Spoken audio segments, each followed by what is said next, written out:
ได้แต่แนมเบิ่งเขาเฮาก็ยิ้มอยู่ในใจปานว่าตัวเองได้เป็นแฟ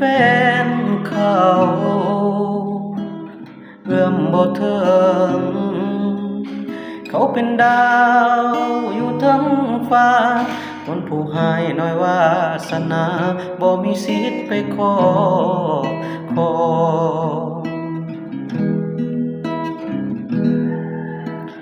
เข้าสมอ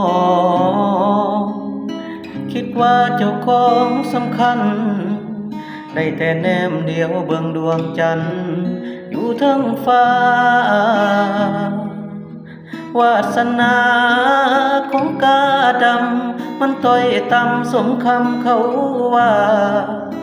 บ่อาจเอามือไปคว้าน้องมาคู่กัน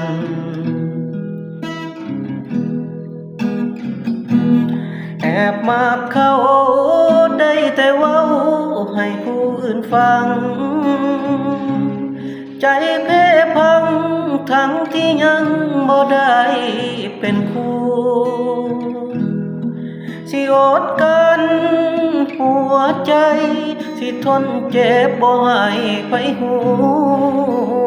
แต่มันก็กันบ่อยู่ได้เว้าออกมา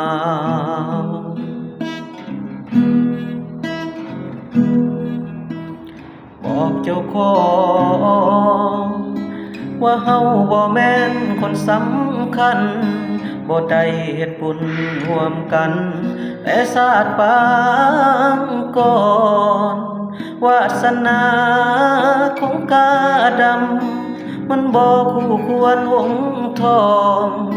สิได้หัวใจของน้องมาครองคู่กัน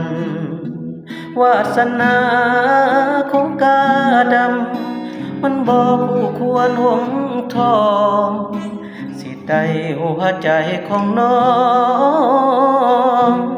มาครองคู่กัน